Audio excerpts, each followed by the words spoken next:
BTCनि खुंगिरिफोर आरो BP पार्टिनि मावथिफ्रा ज' जालायनांगौ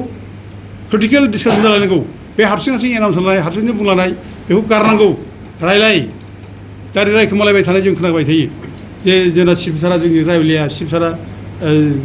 माने हारसिं डिसिसन लायो हारसिं माने एनाउन्स खालामो बे बाथ्राखौ दिनै पार्टि मानसिया बुंबाय थायो फाग्लिजराव पर्बतजरानि फाग्लिजराव बे APDCL हा हगारनो नागिरनो थाखायनो बर' फिसाफोरा बयबो जावरिखांदों फाग्ला फाग्लि जाजोबदों बे समाव बयबो हासिबलायलाय ओंखारदों थैनो गियाखै बिखुङाव फिसा गोरलै बानायबो ओंखारदों दा बेबायदि सिटुएसना फैबावोब्ला मा जागोन बेखौ जोंना BTC सरकारा बुजिनाया मोजां आरो बे फाग्लिजराव जेरोखोम माने सिटुएसन जादों बे सिटुएसन जानायनि थाखायनो दिनै बुंनो थाङोब्ला हासिबलायलाय जावरिखांनाय एखेबारे रोनसोन्द्रि जाखांनाय थैनो रावखौबो गियाखै पुलिस मिलिटारिखौ गियाखै पुलिस मिलिटारि जुजिदों बेबायदि धौ रायजो राजा बयबो बुजिदों नुजोबदों सारा BTCनि सारा बुहुमनि रायजो राजा गासिबो नुजोबदों दा दिनै बे दायनि थाखाय दिनै प्रमद बर'आ दिनै गारदि गारनानै खारनांगौ जाबाय प्रमद बर' जेनबाय प्रमद बर'नि लेटारनि गेजेरजों BTCनि ग्रेड 3 ग्रेड 4नि जायनाखि माबाफोर बेनि एपइन्टमेन्ट पस्टिं बे गासिबो ट्रेन्सफार BTC खालामो खिन्थु दिनै आसाम गभर्नमेन्टआ खालामजेनबाय नै दा डेम'क्रेटिक माने प्रटेस्ट बेनिफ्राय देरसिन प्रटेस्ट जेबो गैया डेम'क्रेटिक कान्ट्रियाव दा डेम'क्रेटिक प्रटेस्ट बेखौ जुदि खोमा होआब्ला गोसो होआब्ला मोनसे उदाहरन दं जोंहा असेमोन जों माने बै माबायाव फाग्लिजराव पर्बतजरानि फाग्लिजराव बे APDCL हा हगारनो नागिरनो थाखायनो बर' फिसाफोरा बयबो जावरिखांदों फाग्ला फाग्लि जाजोबदों बे समाव बयबो हासिबलायलाय ओंखारदों थैनो गियाखै बिखुङाव फिसा गोरलै बानायबो ओंखारदों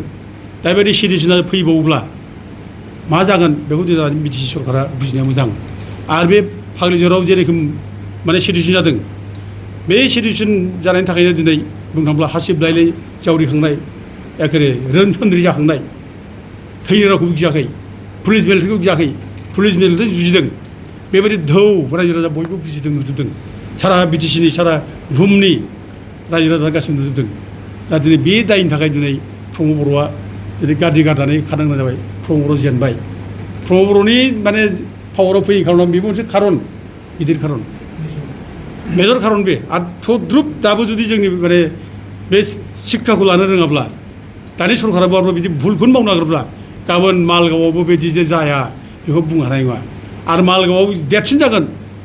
जों बेखौ बुंनो हायो मानोना बे सेन्टिमेन्टआ बयबो बर' फिसानि गेजेराव गोसारगोन बयबो बर' फिसा अननाय जाबायनाय जावरिखांगोन बयबो आवाज होगोन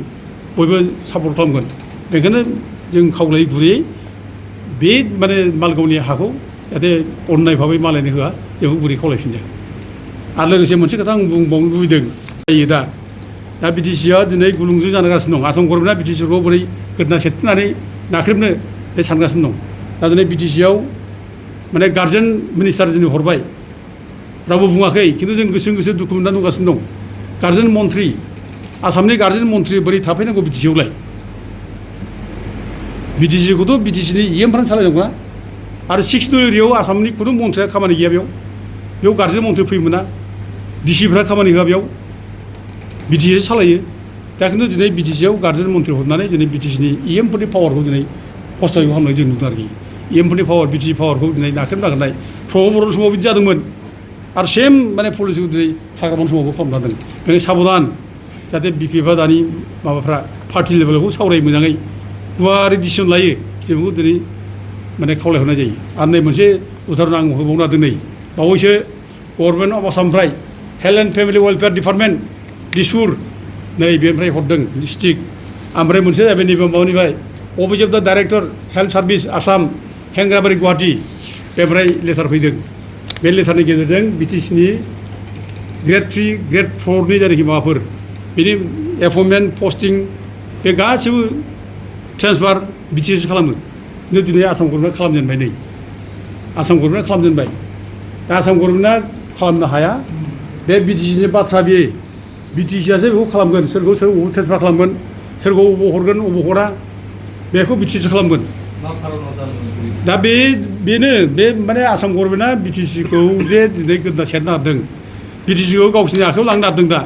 बेनो मोनफा खारन होननानै जों बुंनो हायो खारना बे आरोखि बेबायदि दस्रा जेबो गैया जाहाथे BTCआ आसाम गभर्नमेन्टनि सिङावनो थायो आसाम गभर्नमेन्टआ जाहाथे BTCखौ गोसोबायदि सालायनो हायो दा बेनि खारन जागोन आरोखि बेफोर आरोखि बेखायनो दिनै बिटिसिनि खुंगिरिफोर आरो बिपि पार्टिनि मावथिफ्रा ज' जालायनांगौ क्रिटिकेल डिसकासन जालायनांगौ बे हारसिं हारसिं एनाउन्स खालामनाय हारसिंनो बुंलांनाय बेखौ गारनांगौ रायलाय दा रायखोमालायबाय थानाय जों खोनाबाय थायो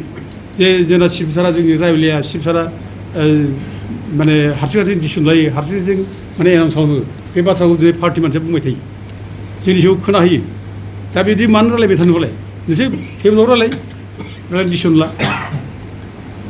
बे लस जायोब्ला बे माने माबा जायोब्ला प्रब्लेम जायोब्ला बे प्रब्लेमा